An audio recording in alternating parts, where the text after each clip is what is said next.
Hi, I'm John F. Allen. And I'm R.J. Sullivan. And we're the Two Towers.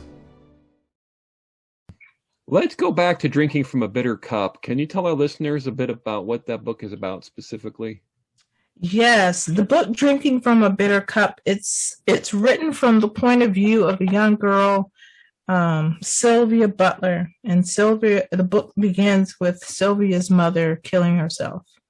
And Sylvia lives in Louisville, Kentucky. But upon her mother killing herself, she has to go live in rural Alabama with her father that she never met and a stepmother that she'd never met. And so the book shows us what life was like for her after leaving everything that was familiar with her to go live with a family that she didn't know.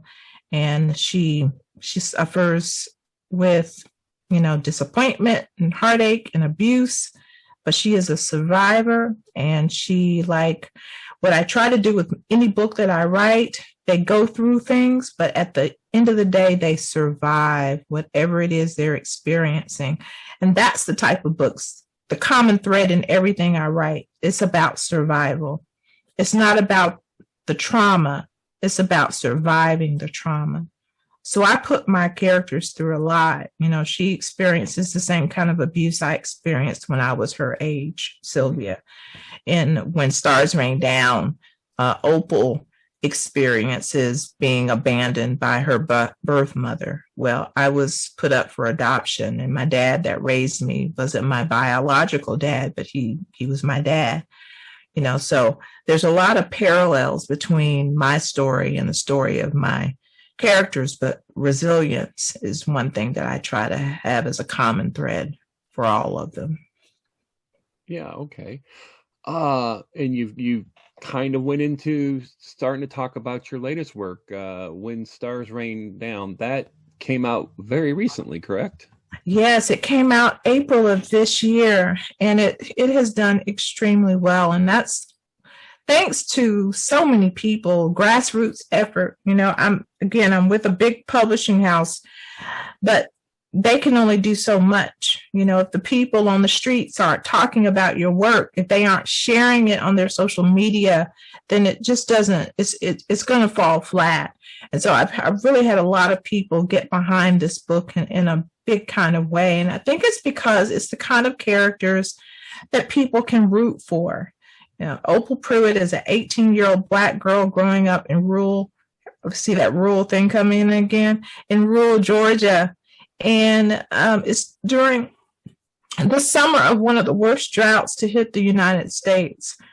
That little nugget kind of fell into my lap, and I was able to run with it. Because as we know, when people are hot and bothered, they get violent and tempers flare. And that all of those things happened during the summer of 1936, when we see Opal and the Black community in Parsons, Georgia, having to deal with the Klan and all of the ugliness that comes along with them, but along with that, we see Opal fall in love.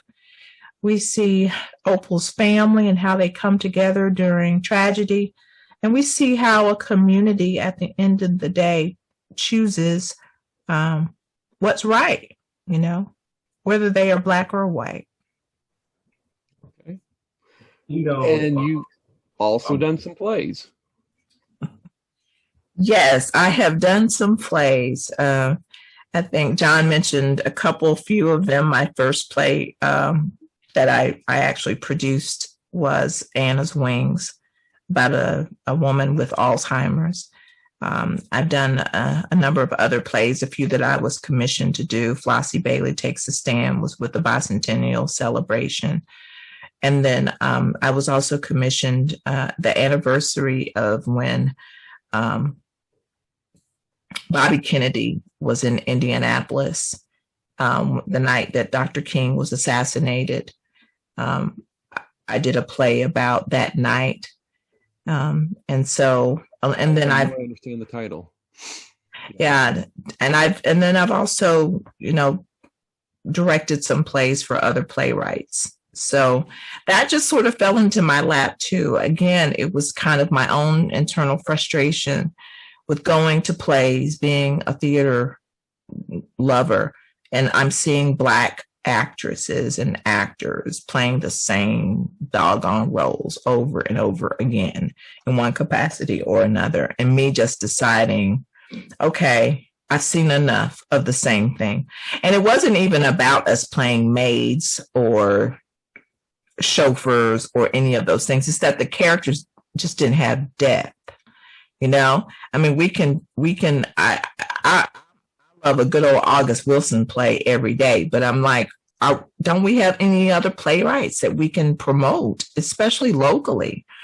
And so I just decided, okay, stop complaining and hop in, find a place for yourself, and then find a place for other playwrights, because I knew a lot of people locally, who wanted to be writers, but just didn't have the money to go and get a MFA, or didn't have the money or the time to go to Ball State and take some classes, so trying to give, my support to those individuals who had stories to tell, but maybe just didn't know how to tell them. So I wanted to at least acknowledge before I segue from what you just said that I was putting the pieces together, and that's usually how it is with authors. Our stories are from our own experiences, and I saw in greater detail from your discussions of your origins how much there's an autobiographical insertion in the novels and also in the poetry, and which is also usually from a person's emotions and experiences. So it gives me a greater understanding of what you put into your work. And hopefully our audience, when they read your work, which I am encouraging them to do, that they will see and feel how much of yourself that you put into your work, which that's what all good authors do, is put themselves into their works, whether it be something that's literary fiction, plays, or what RJ and I tend to write, speculative fiction. It has to have that human element, and that's something that was taught to me by Jim Powell, who is the founder of the Indiana Writers Center, who's the mentor, a very important person to me. And that is something that, I see in spades with you and what you told us about yourself today.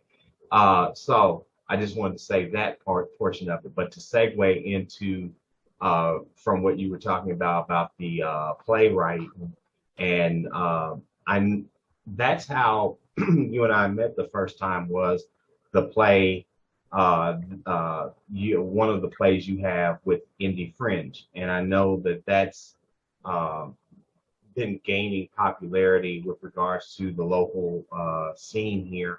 Can you tell us a little bit more about your interactions with Indie Fringe and how that works and the dynamic of Indie Fringe for the community?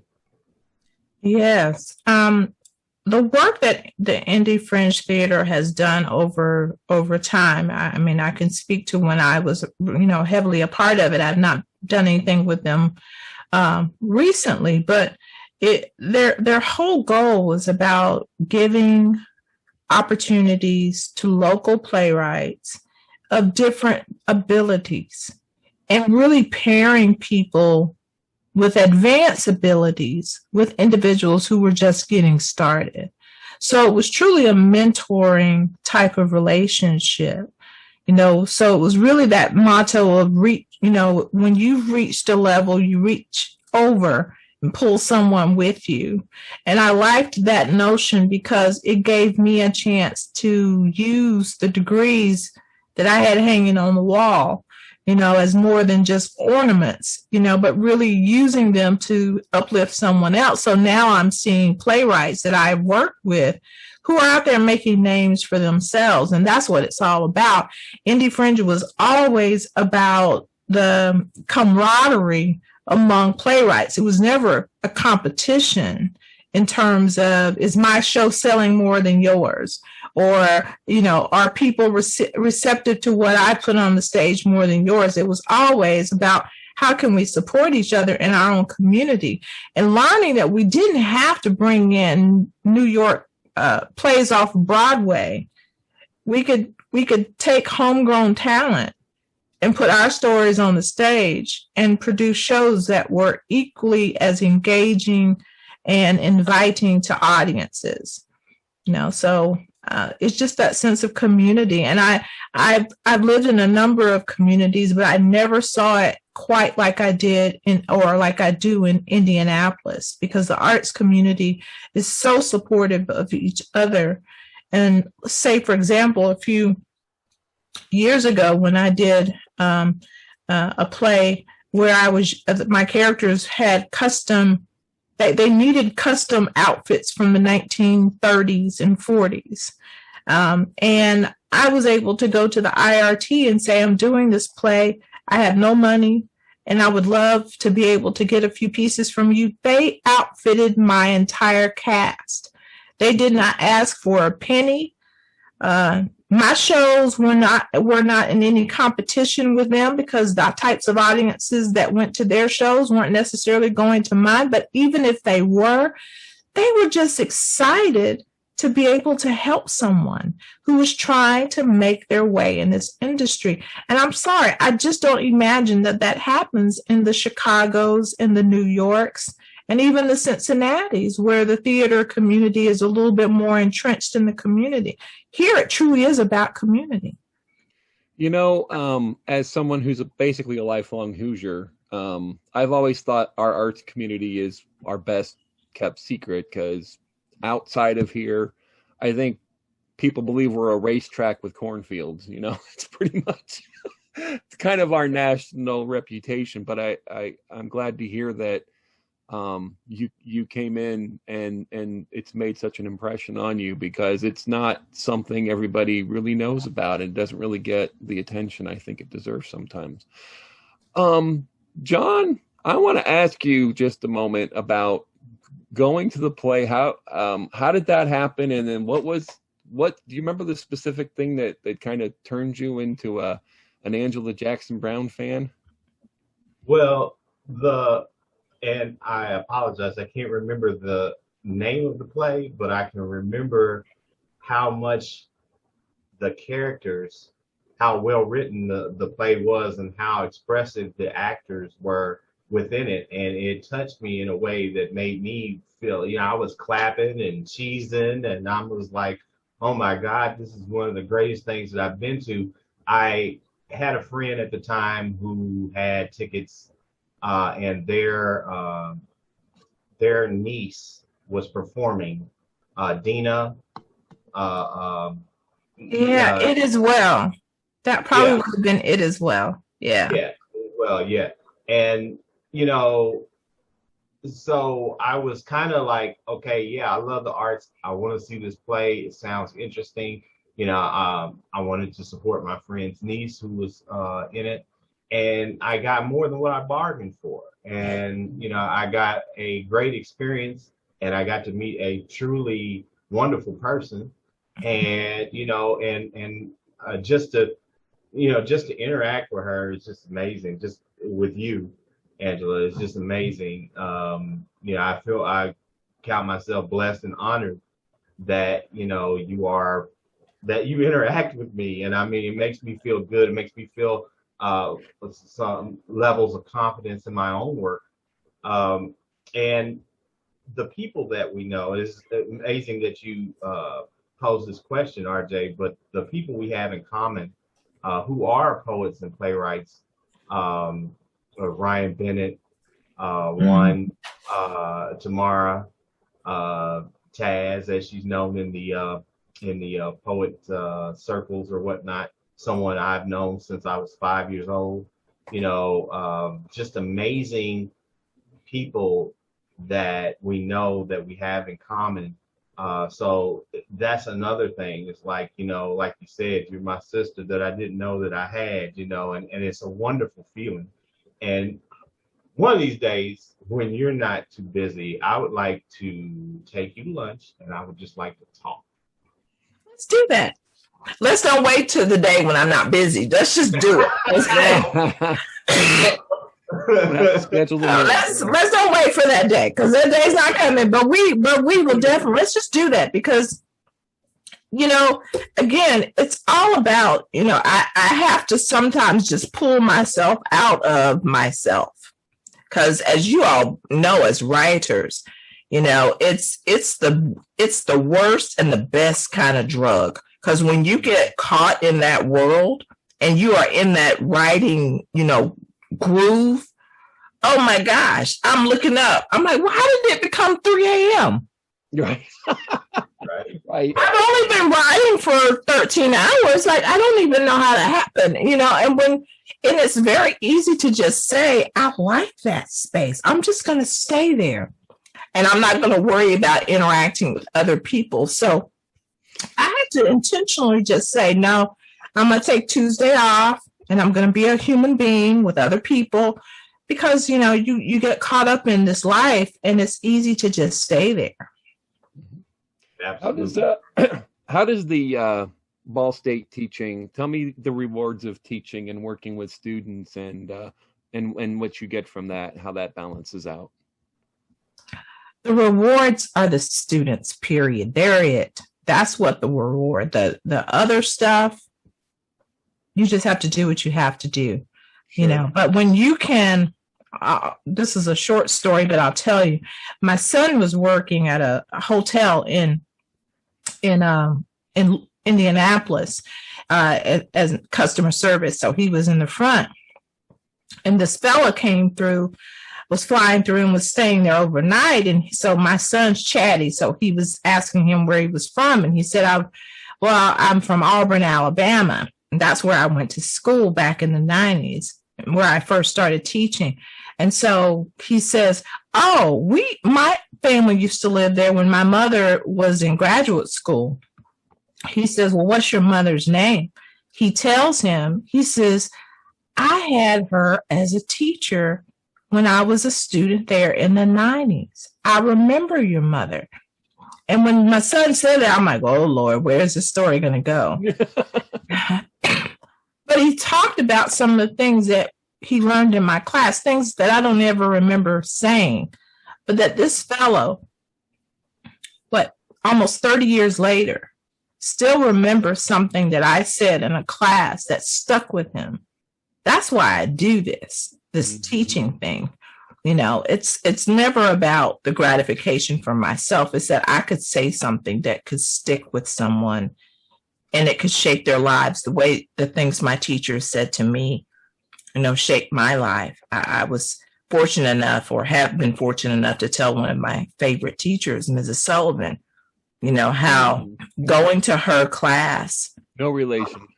No relation to you, RJ, but telling Mrs. Sullivan how going to her class would save me, how, again, back to, lies and stories that exist in families. My dad was the most loving parent, my adopted mother, not so much.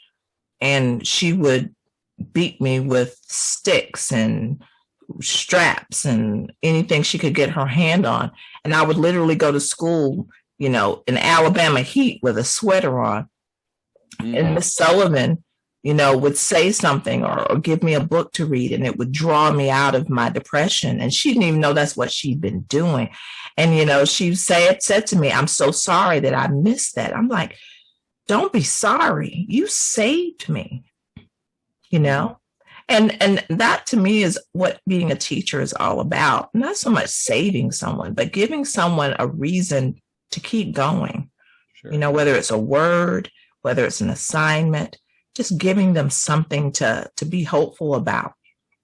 And that's what I try to do as a teacher. And that's so cool that you were able to go back and tell her that later. And then you had that happen to you. Yeah. No, you just pass it on. Yeah.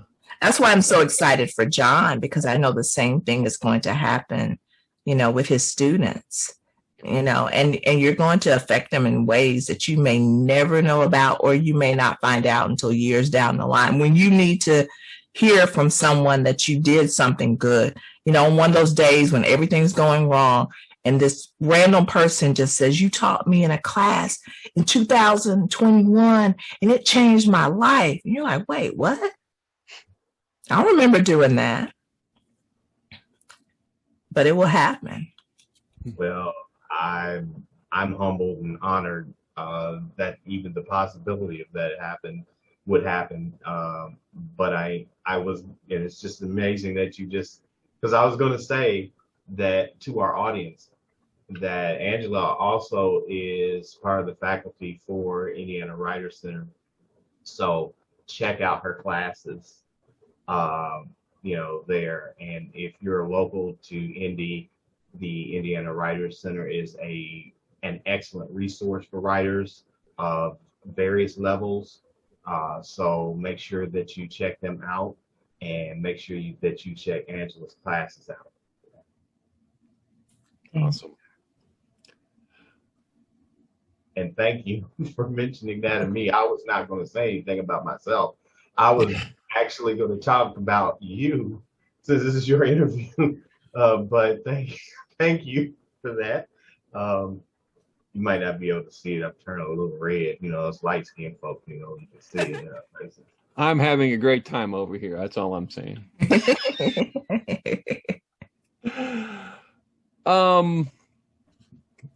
That's all the questions I had planned out. Do you have anything else, John? Oh no, actually, I did have one more.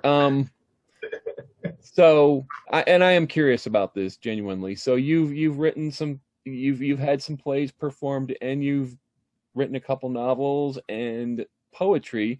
Do you consider yourself one or the other, or all three? Is there a medium you prefer, and how do you balance all that out? That is a really good question, RJ. And I try to allow whatever story it is I'm telling to dictate what form I use. Because at the end of the day, it's always words on a page. And I tell my students that too. Don't get intimidated by a form. You can learn a form. You can learn the sonnet form. If you sit down in the afternoon and look at sonnets, you will understand what Shakespeare did. Now, can you write like Shakespeare out the gate? Probably not. But you can understand the form, So I try to allow whatever story I'm telling to dictate the form that I use. So when I'm thinking about a play, because I've worn all of the hats, writer, producer, director, I understand the economics of putting a play on. So I definitely think of it in terms of, okay, I probably don't want to sit down and write the next, Hamilton, because I don't have Hamilton budget money here. Sure, right. I can't have 200 people on the stage. I've got to write something that can, be put up and taken down within a matter of an hour or two. So I think of it in terms of the economics of, this story. Can I really tell this in 2 hours on a stage? No, I can't. So maybe this would work better as a book, or maybe this would work as a short story. So I really do try to let the form dictate, the story dictate what the form is going to be. And I just think I'm a writer, period.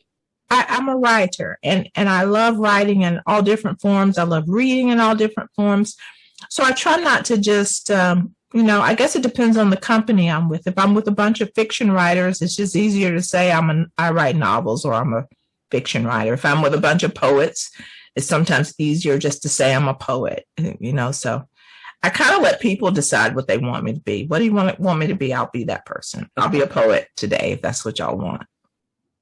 But that is really impressive that you've had such success in so many different mediums. I can't think of one other. They're usually one or the other, or the other. My where I received my MFA, the Spalding University program in Louisville, Kentucky, I have to credit Jeter Naslin, who was the originator of that program. Because one thing she demanded of all of her students is that we all work in all of the different genres. We didn't have to be prolific in every genre, but she wanted us to, if you were a fiction writer, she wanted you to get in the habit of writing poetry. If you were a poet, she wanted you to know what it felt like to write a play. So, we dabbled in all of the different areas. And then, I just started finding that they all appeal to me for different reasons.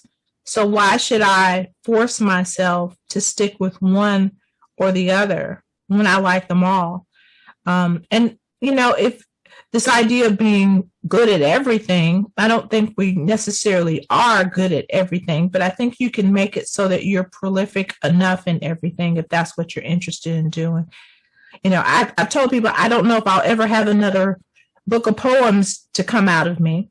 Okay. But so I do more with novels and plays, but we'll see.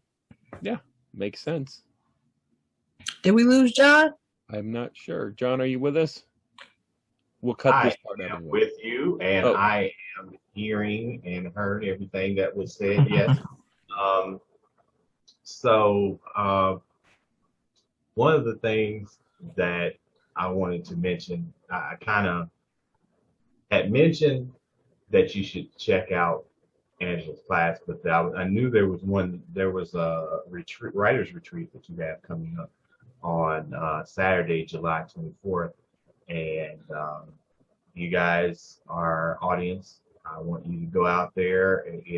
If this airs prior to that, I want you to go out there and attend.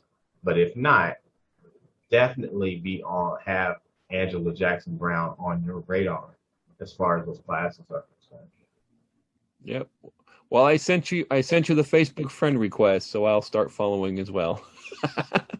Right. I will acknowledge that I'm terrible with the friend request thing because I just forget that they're there, and then I'll look and see I have 70 people that have sent requests. Half of them are like Russian spies or something, but the rest of them I'm like, okay, I got to go through this. So I'm going to definitely accept yours because you just told me to. Absolutely. No, it sounds like things are going in a great direction for you. I look forward to seeing what the next few years holds. I'm sure it's going to be very exciting. Well, I have a very busy schedule coming out. So I have a book. The pub date has just been finalized. So first week in June of next year, my next book will come out. Another novel? Another novel. Then I have 2 more novels that are scheduled in 2023 and 2024. Wow. And then in 2023, I have a play called Trailer Park Love Stories that's going to debut at a junior college in Birmingham, Alabama. So I'm excited about a lot of different projects all happening. Yeah, cool. Yeah, it's been fun to write. It's different from anything I've ever written before. So I've had a really fun time with it. All right. Well, that's all I have, John. Where are you? I got 2 other things, and then, but this is all about Angela. So the first thing is, I'm going back to the fact that you and I have a lot of people in our common circle. So I'm gonna drop some names to some people, see if maybe you know them. You may, Mitchell Douglas, who's the faculty IUPUI. Absolutely. Norman Minnick. He and Mitchell were thick as thieves when I was. Okay. Well, I definitely know Mitchell, so I may know the other person by face, maybe not by name. But yeah, Mitchell is an amazing writer, amazing person, very giving spirit about him. So I've always enjoyed when our paths cross, especially when we're doing, poetry events or other readings. Absolutely. It's just so amazing, like I say, how many people, those things, 6 degrees of separation or whatnot, but with the internet and other things, it's more like 2-3 degrees of separation. It's like, from knowing everyone in the world. We've just become so interconnected. Yeah, I mean, social media has made it feel like you know everyone, when in fact, I try to really think of it in terms of, I tell my son who, is this someone that you could call at midnight and say you've been arrested and they'll come bail you out? That's a friend. Now, everybody else, those are associates or those are people whose paths you have crossed. Who are the true ride or die folks that you don't even have to think twice about? What is it they say? Somebody that'll help you bury the body. Who are those people? So I'm very careful about using that term friend, because it has a very deep meaning to me. Yes. Because it means not only do they give to me, I give to them my emotions, my time, my talent, and my treasure. So I try to keep that a very, small group of people. But there's so many people I've had the good fortune just to get to know. Yeah. What my main experience that I count as a major positive on Facebook is, and social media in general, a lot of my writing heroes have gotten to know me in a very general sense. Like they'll acknowledge me when I make comments and they'll comment back, and you kind of learn, I've had dialogues with people that I would like, Star Trek: The Next Generation writer I admired back in college. Now we chit chat on a regular basis, and that sort of thing just would not have happened prior to social media. So for that, I'm very grateful. But you're right. You wouldn't necessarily call them friends, but it's nice that you can have those interactions. I think that's a modern day blessing for sure. Yeah, absolutely. And the other thing, as before we close out, where can our audience find you? Is there a website that you have that you want to direct our audience to so they can learn more about you? Absolutely. The easiest way to find me is just to go to my website, www.angelajacksonbrown.com. And then if they look me up on Twitter, it's ADJackson68. If they go to Instagram, it's Angela Jackson Brown author. And I'm happy to interact on any of those mediums. And of course, Facebook. I think I'm just Angela Jackson Brown on Facebook. There's a few of us, but I'm pretty distinctive. They'll see my big hair. They'll know that's me. I found you instantly. It was pretty easy. Yeah, I see those pictures of you styling and profiling. You looking good. We got to do our thing. I said, that was something else that this has nothing to do with writing whatsoever, everything to do with vanity. But I grew up in an era where people dressed up. I mean, my dad, it was nothing for him to get off work and put on his 3-piece suit to go somewhere. And when I went out with him, he expected me to have on my clothes looking nice, my jewelry and everything. So that just stays with me. So even if I'm on a Zoom call, I'm like, y'all I'm serving face and dress here. That's what I was taught to do.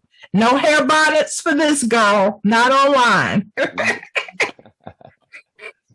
Yes, that's been a very popular topic in the news. Yes, and I'm sure I just lost about 10, 12, 50 friends just then, but that's okay.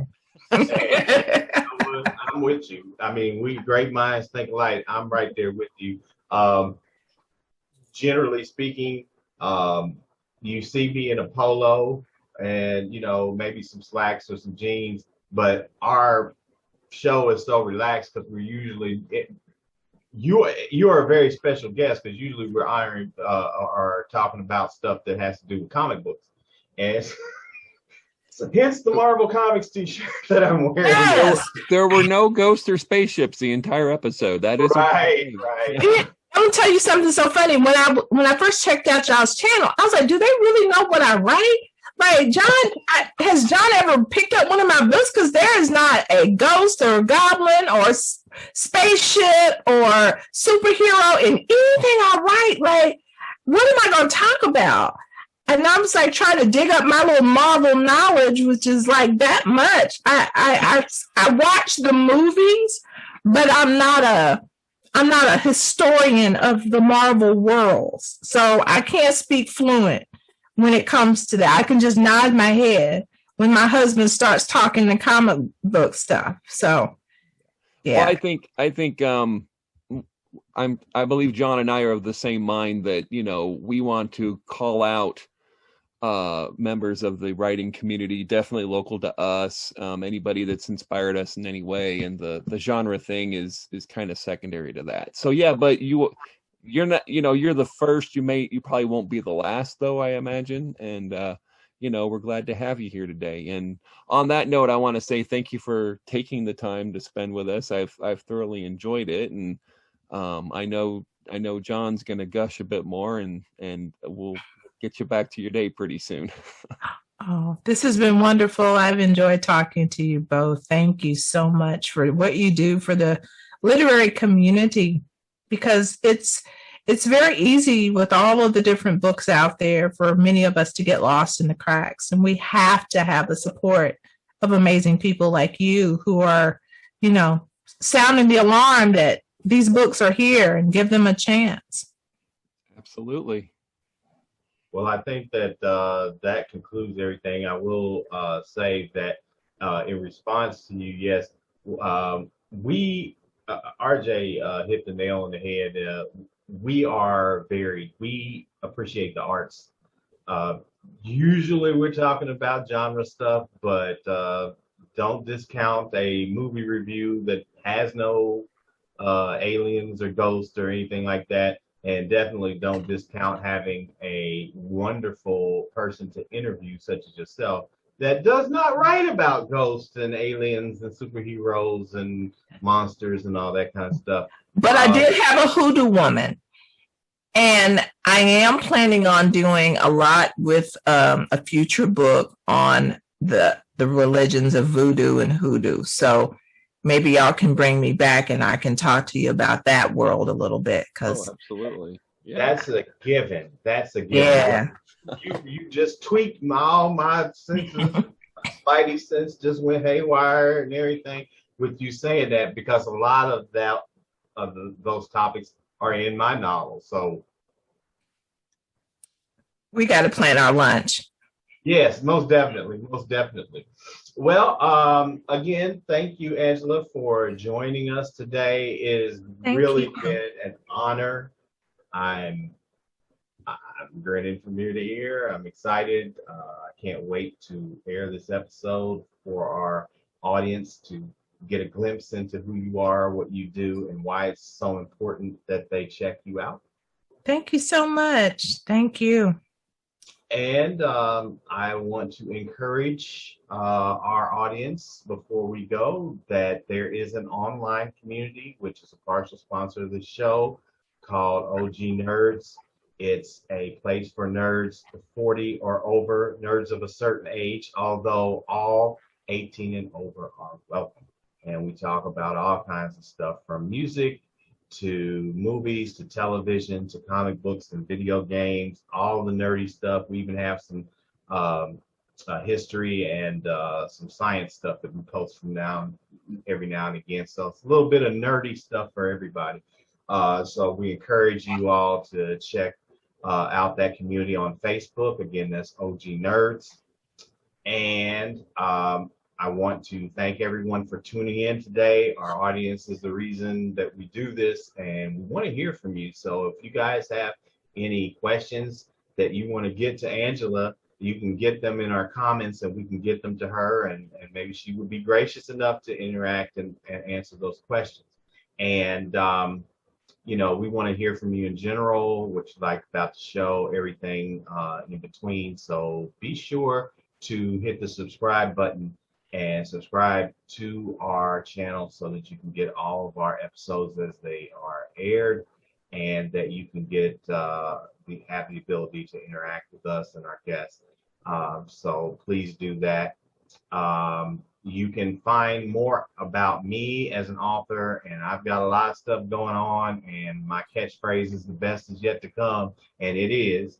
So you can check me out at johnfallenauthor.com. And where can they find you, RJ? You can find out about me at rjsullivanfiction.com.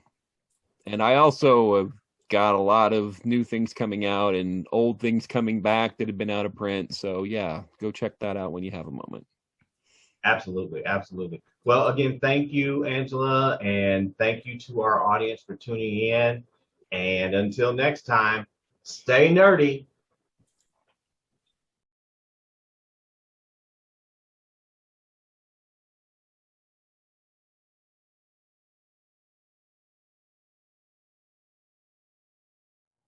The Two Towers Talk Show is sponsored in part by OG Nerds, a new social media community dedicated to nerds of a certain age, 40 and over, although all are welcome. Members are encouraged to share articles and links on their favorite nerdy topics such as animation, anime, art, books, writing, comics, manga, movies, music, sports, tech, science, TV, video games, RPGs, and more. Be sure to visit them on Facebook, Twitter, and Instagram. The Two Towers Talk Show is sponsored in part by Showtime Cinema in Mooresville, Indiana.